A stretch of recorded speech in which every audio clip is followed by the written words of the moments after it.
Hello बच्चों, जय हिंद। कैसे हो? तो गणतंत्र दिवस के बाद वापस से हम लोग 11th फिजिक्स थर्मोडायनेमिक्स के अगले सेशन के साथ मिल रहे हैं। ठीक, जिसमें आज हम लोग कुछ एनालॉजी पढ़ने वाले हैं, सिमिलरिटी पढ़ने वाले हैं, इलेक्ट्रिक करंट और हीट करंट। क्योंकि जब तक हम इलेक्ट्रिक करंट का एनालॉजी हीट करंट का नहीं दिखाएंगे इस दोनों के बीच, तब तक आप चीज़ों को ढंग से विजुलाइज नहीं करेंगे। क्योंकि आप क्लास 10th में इलेक्ट्रिक करंट के बारे में पढ़े हो, क्या होता है resistance, electric current, potential difference, this that.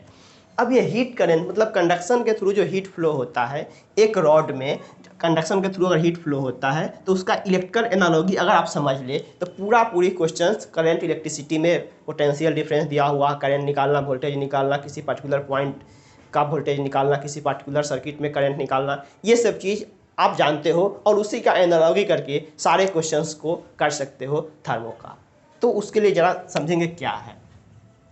इधर आप देखो, इलेक्ट्रिक करंट,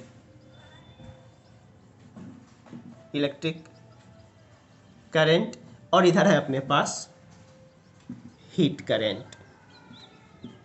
तो इलेक्ट्रिक करंट में आप क्या देखते हो? Flow of charge.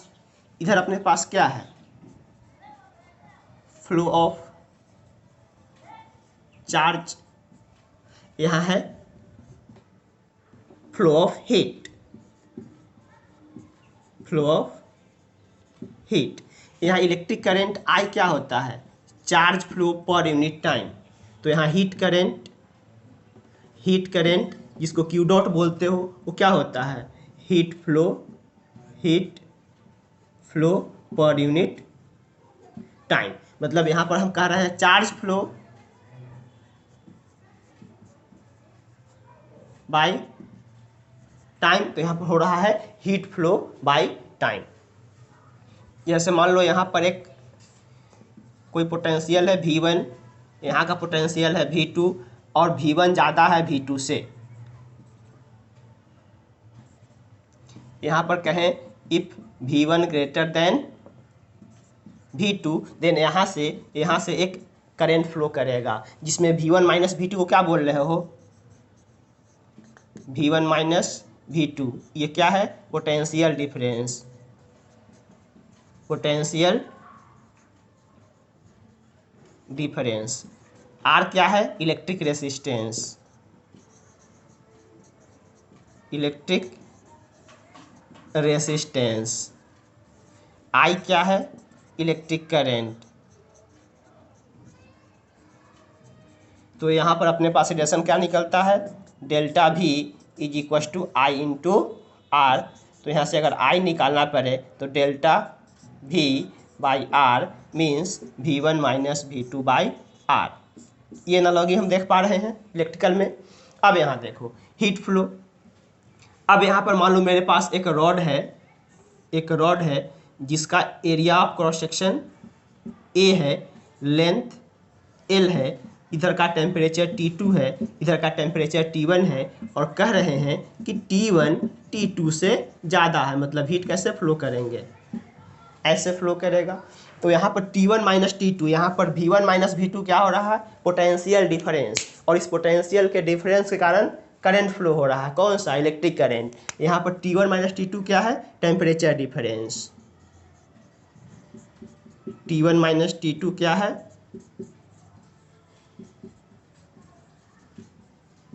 Temperature difference. और यही टेम्परेचर डिफरेंस है जो कि हीट के फ्लो का रिस्पॉन्सिबिलिटी ले रहा है, इसी कारण हीट फ्लो कर रहे हैं। यहाँ पर है इलेक्ट्रिक रेसिस्टेंस। यहाँ पर भी एक टर्म डिफाइन होगा RTH, जिसको हम लोग बोलेंगे थर्मल रेसिस्टेंस। और Q डॉट अपने पास क्या होता है? Heat current. ऊपर आपके पास है हीट करंट। अब प्रीवियस क्लास में आपने फोरियर लॉ पढ़ा है, और फोरियर लॉ में एक चीज़ देखा है कि कहीं भी किसी भी सॉलिड जिसका लेंथ L हो, area of cross section A हो, टेम्परेचर डिफरेंस T हो और इसका थर्मल कंडक्टिविटी K हो, तो heat flow rate Q dot equal to क्या होता है? K into A into delta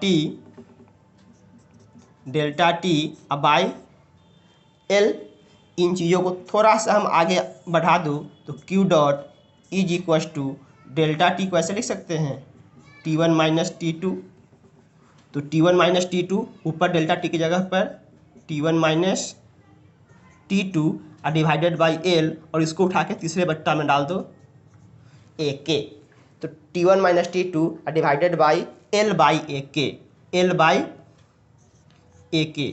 अब यहाँ पर इसको कंपेयर करें तो equation first and second, first और सेकेंड को अगर आप कंपेयर करते हो तो यहाँ पर क्या है आई इलेक्ट्रिक करेंट, यहाँ पर क्यू डॉट क्या है हीट करेंट, यहाँ पर V1 माइनस V2 क्या है potential difference, T1 minus T2 temperature difference. तो पूरे नीचे का टर्म क्या दिखाई दे रहा है इलेक्ट्रिक रेसिस्टेंस, तो यहाँ L बाई ए के इसको क्या बोलोगे आप thermal resistance.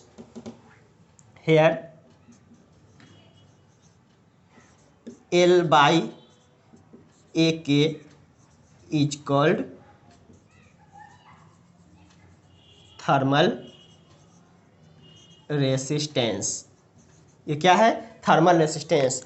I is equal to delta V by R, तो यहाँ Q dot is equal to delta T by R, जहाँ R का वैल्यू क्या है L बाई ए के। एक L क्या है length of the wire, A area of cross section, और K उसका थर्मल कंडक्टिविटी। और थर्मल कंडक्टिविटी हर एक सबस्टांस का अलग अलग डिफाइंड होता है, उस पर अपने कुछ काम नहीं करने हैं। तो ये रहा इसका electrical analogy, delta Q is equal Q dot is equal to delta T divided by L by A K, जहाँ एल बाई ए के क्या है थर्मल रेसिस्टेंस RTH। ओके, पहले आप इतना करेंगे।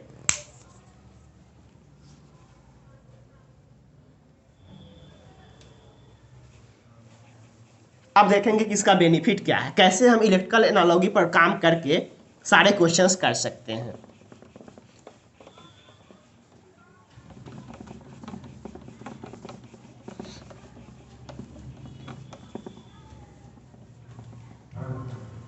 अब जैसे मान लें कि अपने पास एक रॉड है, यहाँ का एक टेम्परेचर T1 है, एक रॉड ये रहा, दूसरा रॉड कुछ ये रहा, यहाँ का टेम्परेचर मान लो कुछ T2 है। अब ये बताओ कि सीरीज कम्बिनेशन में है दोनों रॉड की पैरेलल कम्बिनेशन में, सीरीज कम्बिनेशन की पैरेलल कम्बिनेशन। कुछ इस टाइप क्वेश्चन हमने कुछ डाटा के साथ नहीं दे रहा है, कैसे इस चीज़ों को हम इलेक्ट्रिकल एनालॉजी के साथ सॉल्व कर सकते हैं वो बता रहे हैं। मान लो ये जो रॉड है इसका लेंथ है L1, एरिया है A1, थर्मल कंडक्टिविटी है K1, L2 A2 K2, यहाँ का टेम्परेचर T1 और T1 T2 से ज़्यादा है, तो डेफिनेटली हीट फ्लो इधर से इधर की तरफ करेगा। अब ये ज़रा गौर से देखेंगे, ये दोनों वायर सीरीज में कनेक्टेड है कि पैरेलल में। दो वायर आपस में सीरीज में कनेक्ट मानते हो कब, जब इससे सेम करंट फ्लो होता है तब, और पैरेलल में कब मानते हो जब पोटेंशियल डिफरेंस सेम होता है। पोटेंशियल डिफरेंस सेम है पैरेलल, करंट अलग अलग हो सकता है, करंट सेम है सीरीज, पोटेंशियल डिफरेंस अलग अलग हो सकते हैं। तो जो भी हीट फ्लो होगा क्या सेम हीट फ्लो होंगे दोनों से, बिल्कुल। ये कैसा कम्बिनेशन है सीरीज कम्बिनेशन। अब कभी हो सकता है कि मान ले इससे कितना हीट फ्लो हो रहा है ये मांग सकता है, या इस जंक्शन का टेम्परेचर क्या है ये मांग सकता है। तो इन पूरे चीज़ों को देखें तो इसके जगह पर हम एक रेसिस्टेंस अगर बना दूँ, यहाँ का पोटेंशियल अपने को कितना दिखाई दे रहा है T1, इसके जगह पर हम एक रेसिस्टेंस बना दूँ वापस यहाँ, और इसके जगह एक और रेसिस्टेंस बना दूँ T2। चलो यहाँ इसका रेसिस्टेंस क्या हो जाएगा, अभी आप देखे हो थर्मल रेसिस्टेंस R क्या होता है L बाई ए के, तो R1 क्या लिखोगे L1 by A1 K1 and R2 L2 by A2 K2। दोनों कैसे में है सीरीज कम्बिनेशन है, तो सीरीज कम्बिनेशन में एक इक्विवेलेंट निकालेंगे, R इक्विवेलेंट कितना हो जाएगा R1 प्लस R2। इसके इन का टेम्परेचर कितना है T2 और T1। तो पोटेंशियल डिफरेंस अपने को पता है, रेसिस्टेंस पता है, रेसिस्टेंस और पोटेंशियल डिफरेंस पता है, आराम से करंट निकाल लेंगे। इसलिए अगर हीट करंट क्यू पूछे तो हीट करंट क्या होता है डेल्टा टी बाई RTH। तो डेल्टा टी के रूप में अपने को कितना मिल रहा है T1 minus T2, T1 minus T2 divided by total resistance. तो टोटल रेसिस्टेंस मतलब series combination R1 plus R2, R1 plus R2 मतलब T1 minus T2 divided by R1 का वैल्यू आप निकाल चुके हैं L1 by A1 K1 plus L2 by A2 K2। निकल गया कितना करंट फ्लो हो रहा है। तो इस पूरे रॉड को हमने एक रेसिस्टर बना दिया जिसका रेसिस्टेंस कितना हो गया L1 बाई मतलब L बाई ए के तो L1 by A1 K1 L2 by A2 K2 corresponding जितना होगा सीरीज में सबको जोड़ के निकाल देंगे। इक्विवेलेंट रेसिस्टेंस दोनों इंड के बीच का टेम्परेचर दिया होगा, अपने से कितना हीट फ्लो हो रहा है ये निकल गया। अब एक बार जब ये हीट फ्लो निकल गया, यहाँ का कॉमन टेम्परेचर अगर मांग रहा होता कि इस जंक्शन का टेम्परेचर क्या होगा, इस जंक्शन के टेम्परेचर को आप निकाल करके दो, तो क्या कर देंगे, इसके और इसके बीच रह जाएंगे। मान लो कि ये नाम है ए, ये नाम है बी और ये नाम है सी, तो क्या ए बी सी सबसे तो हीट सेम ही फ्लो हो रहा है, इतना ये निकल चुका है। अब हमें इसका टेम्परेचर चाहिए, मान लो कि इसका टेम्परेचर, इस पॉइंट का टेम्परेचर टी है, इस पॉइंट का टेम्परेचर कुछ टी है जो कि हमें निकालने थे। तो इस टी को निकालने के लिए हम क्या करेंगे, यहाँ से यहाँ के लिए काम कर लेंगे। For A to B heat तो सेम फ्लो हो रहा है, heat is equal to temperature difference T1 minus T जो कि अननोन था, निकालना था, और डिवाइडेड बाई उसका अपना रेसिस्टेंस, उस समय तो एक ही रेसिस्टेंस है L1 बाई A1 K1। और ये चीज़ तो यहाँ से हम निकाल चुके हैं, यहाँ से डालेंगे और इसको सॉल्व करेंगे, सॉल्व करके टी निकाल लेंगे। By solving we get T. उस जंक्शन का टेम्परेचर क्या होगा आराम से निकाल सकते हैं। पहले दोनों पॉइंट का टेम्परेचर यूज करके पूरा रेसिस्टेंस यूज करके हमने करंट निकाल लिया, और उसी करंट को इसके बीच जा करके रेसिस्टेंस डाल करके निकाल लिया, या फिर इसके और इसके बीच जा करके निकाल लिया। क्योंकि यहाँ का टेम्परेचर पता है, यहाँ का अननोन है, तो निकाल सकते हैं ये रेसिस्टेंस यूज करके, या फिर यहाँ का टेम्परेचर पता है, यहाँ का निकालना है, तो ये वाला रेसिस्टेंस यूज करके हम निकाल सकते हैं। तो आराम से जंक्शन का टेम्परेचर भी हम निकाल सकते हैं। तो इलेक्ट्रिकल एनालॉजी में थर्मल हीट फ्लो अगर हो रहा है, थर्मल फ्लो, तो किसी पार्टिकुलर रॉड में कितना करंट जा रहा है, किसी जंक्शन का कितना टेम्परेचर है, इन सारी चीज़ों को कैलकुलेट करने के लिए आप बहुत आसानी से देख सकते हो उसके इलेक्ट्रिकल एनालॉजी में। ओके, अब जरा पैरेलल में देख लेंगे कि कैसे पैरेलल में डिस्कस कर सकते हैं सिमिलर वे में।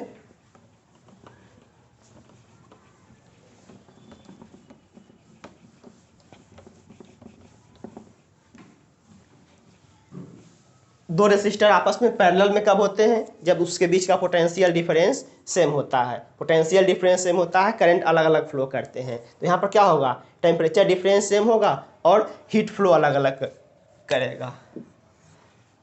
मान लो मेरे पास दो रॉड है, एक ये रॉड है और एक इसी के साथ सटा करके रखा हुआ एक और रॉड है।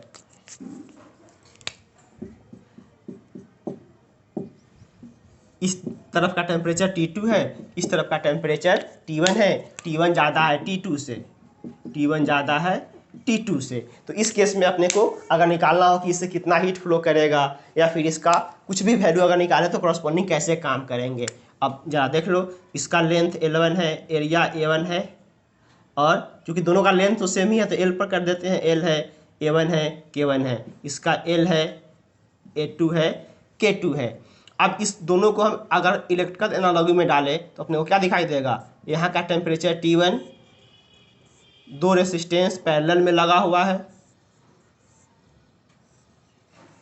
दो रेसिस्टेंस पैरेलल में लगा हुआ है, जिस एक का रेसिस्टेंस कितना है L बाई A1 K1 और दूसरे का L बाई A2 K2। तो दो रेसिस्टेंस अगर पैरेलल में लगा हुआ है तो इसलिए पहले 1 by R equivalent 1 by R1 plus 1 by R2 निकाल लेंगे। यहाँ से R इक्विवेलेंट निकल गया R1 R2 by R1 plus R2। मतलब इन चीज़ों को हम चाहें तो आराम से सॉल्व कर सकते हैं। R1 का वैल्यू कितना हो जाएगा, L by A1 K1 plus L by A2 K2 और डिवाइडेड बाई यहाँ इनटू, और यहाँ पे L by A1 K1 plus L by A2 K2। अभी नहीं इस फॉर्म में दिखाई दे रहा है, जैसे ही डाटा सप्लाई करेगा हम आराम से निकाल लेंगे। ये अपने को क्या निकल गया, इक्विवेलेंट रेसिस्टेंस, इस कॉम्बिनेशन का इक्विवेलेंट रेसिस्टेंस। इसलिए अगर हीट करंट का वैल्यू मांगे क्यू डेट, क्या बोल देंगे, delta T by R equivalent. तो डेल्टा टी कितना है, T1 माइनस T2, और आर इक्विवेलेंट हम ये वैल्यू निकाल चुके हैं। वैल्यू पुट करेंगे, कितना करंट फ्लो होगा आसानी से निकाल लेंगे। अब पूछा कि इससे कितना करंट फ्लो हो रहा है, तो इससे कितना करंट फ्लो होगा, इसका पोटेंशियल डिफरेंस पता है इसका अपना। मान लो कि इसका करंट पूछा कि इससे कितना करंट फ्लो हो रहा है, इससे कितना करंट फ्लो हो रहा है, तो इसका रेसिस्टेंस पता है, टेम्परेचर डिफरेंस पता है, तो रेसिस्टेंस इसका अपना डालेंगे तो निकल जाएगा टोटल। तो इस तरीके से आप किसी भी क्वेश्चंस को उसके इलेक्ट्रिकल एनालॉजी में कन्वर्ट करके आसानी से क्वेश्चन कर सकते हो। तुम्हें समझ आ जाएगा कि कौन सा रॉड पैरेलल कनेक्शन है, सीरीज कनेक्शन है। ये कैसा कनेक्शन है? सीरीज, सेम हीट फ्लो हो रहा है, series connection, same temperature difference maintain किया हुआ है, parallel connection. Generally parallel connection में वायर का जो लेंथ होगा वो सेम होगा। हो सकता है कुछ ऐसा कर दे कि कुछ सीरीज में जोड़ दे, फिर इसके साथ एक पैरेलल में जोड़ दे, ऐसे बना दे, तो ये दोनों आपस में सीरीज में, इसके साथ ये पैरेलल में, तो आप आराम से इन चीज़ों को निकाल सकते हो। ओके, आप यहाँ एक छोटा सा और काम कर सकते हो कि थर्मल रेसिस्टेंस का जो वैल्यू है उसका यूनिट क्या आएगा। Unit of thermal resistance, unit of thermal resistance. अभी आप देखे हो Q dot is equal to delta T by R T H, I बराबर वी बाई आर, आई बराबर वी बाई आर, वी बराबर आई आर। यहाँ Q डॉट क्या है? Heat flow rate. यहाँ से आर टी एच अगर निकालते हो क्या निकल जाएगा? Q dot by delta T. Q dot मतलब ये क्या है? वाट हीट फ्लो रेट है, वाट पर डिग्री सेंटीग्रेड या पर डिग्री केल्विन, वाट पर केल्विन, वाट पर केल्विन और वाट पर डिग्री सेंटीग्रेड। ये क्या निकल गया? आरटीएच का यूनिट, यूनिट ऑफ आरटीएच मतलब थर्मल रेसिस्टेंस। इलेक्ट्रिक रेसिस्टेंस का यूनिट क्या आता है? ओम। वैसे ही थर्मल रेसिस्टेंस का यूनिट क्या आ जाएगा? वाट पर डिग्री केल्विन या पर डिग्री सेंटीग्रेड। ओके, तो बस आज के लिए इतना ही। इसी पे अब न्यूमेरिकल्स, अभी हमने न्यूमेरिकल्स लगाना सिखा तो दिया है, बट पार्टिकुलरली न्यूमेरिकल्स अभी नहीं दिए हैं। अगले क्लास में इस पे न्यूमेरिकल्स दिखाएंगे, कैसे कैसे न्यूमेरिकल्स बनते हैं, और उसके बाद हम लोग आप पहुंच जाएंगे कन्वेक्शन और रेडिएशन। Okay, bye.